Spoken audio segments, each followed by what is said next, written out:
айтайын дегеним ошол кудуреттүү Кудайдын буйругусуз бир дагы чөптүн бир эмеси сынбайт да, түшүндү? Кудуреттин буйругусуз эчтеке болбойт. Ал кудуреттин буйругу болбосо эмнеге илимдер түшүп атат? Эмнеге Кыргызстанан ушул бизди кабыл албай атат? Жердеги адамзат. Анан жер бетинде, жер койнунда адамзатка рызык кылып насип кылып жаратканы бар эмес. Аламды жараткан Алла Таала дейлибизби, Теңир дейбизби, же Теңир менен Алла Таала Господь өзү ийден келип атат.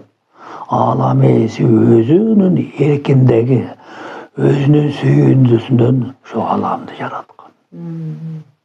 Нурдан турган сүйүү. Ошонун эркинде бар жок. Анда адал арам жок. Оң энергия, терс энергия, бул тирүүлүктү кармап тургандын кандайсың жан деп коет. Жанны бүгүнкү күндө кыргыздын тилчи окумуштуулар бүгүнкү күнгө чейин жан деген сөздүн маанисин түшүнбөйт. Орусча душа дейт, душа десең кайралат, башкача болуп кетет. Көрдүңбү? Душада у анан эки үндүү болуп кетип атат. А жанда бир эле үн турат. Жан деген эмне? Нурдан, абадан, суудан, жерден, топурактан, ушу төрт элементтен турган, жанып турган энергия, вот ошону жан деп айтат. Ошол жан чыгып кеткенде биз өлөбүз. Демек кудуреттин буйругусуз эчтеке болбойт. Эч нерсе жок. Анан бизде ушундай илимдер түшүп атат, Манастын элине деп. Кыргыз тилинде, кыргыздын мисалы ала илимдегилерге, Аксыдагыларга, Көлдө, Таластеги кыргыздын касиеттүүлөрүнө илимдер түшүп атпайбы? Анан эмнеге аны издеп кабыл ала алышпай атат да? Ул Кудайдан келип атканын, бүт нерсе баардык кудуреттен болуп атканын түшүнүшпөй атат да. Анткени муну түбүгө эле эле ошо сөздүн наркын, сөздүн маанисин, сөздүн ээлигин тааныбагандыктан болуп атат. Анткени биз ошол сөздөгү Кур'ан деп атат, анга курул деп атат. 5 бал намаз окуйсун, исламдын 5 парсын анга курул үчүн, Кур'ан болушун жасайбыз. Түшүндүңбү? Мен ар жагын тереңдетпей турайын, түшүнбөй калбагыла.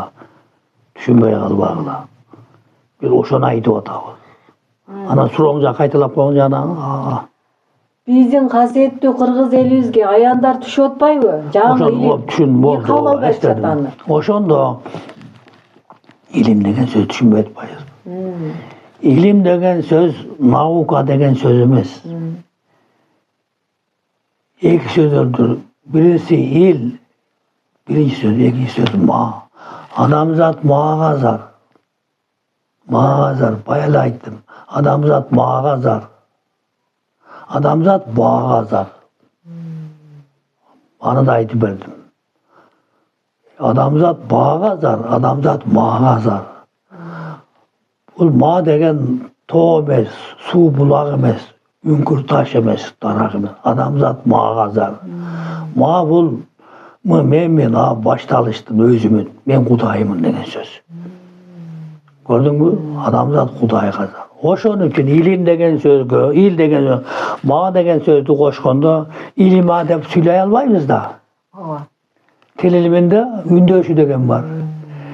Биринчи айтылган ийге ма сөзүнүн аркасындагы а түшүп калат да, мы там калып атат. Илим, илим ма болбой, илим болуп калып атат. Адамзат мага илиниш керек.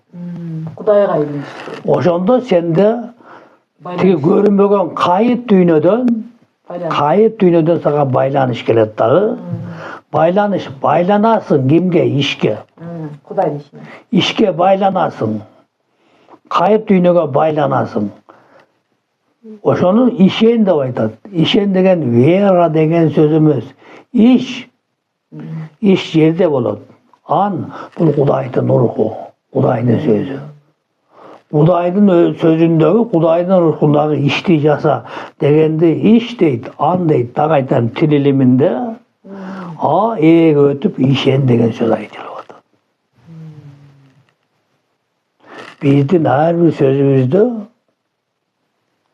iki tamga birigip birisiz birini birikken sözlerдің özünde okumuşday katılıp жатқан sır var. Bulardı bilmeyip biz adamzat dinlerge ajırashıp, tilderge ulut bolup, uru olboy, ulut bolup, ulu oңшup, mamile kut bolboy, mamleket bolup çavuşa görüyoruz. Ana şunu biriktire turgan жаңыз гана бул кыргыздын сөзү, кыргыздын тилинин байлыгы Алланын өзү жаратып турган байлык. Ошол байлыкты биз сүйлөп турабыз. Илинип. Ошол байлык бизде урук болуп бизди сүйлөтүп турат. А бизден тарап кеткен эл арада миңдеген жылдар башка улуттар келип чыкканда бүгүн эми ошол жердин энергиясындагы байлык менен дүйнөнү башкарабыз дейт. Андай болбойт. Ал мүмкүн эмес. Ал өзүнүн жалган дүйнөсүндө жашоосунда жакшы жашап өтүшү мүмкүн, бирок түбөлүк өмүргө жетпейт.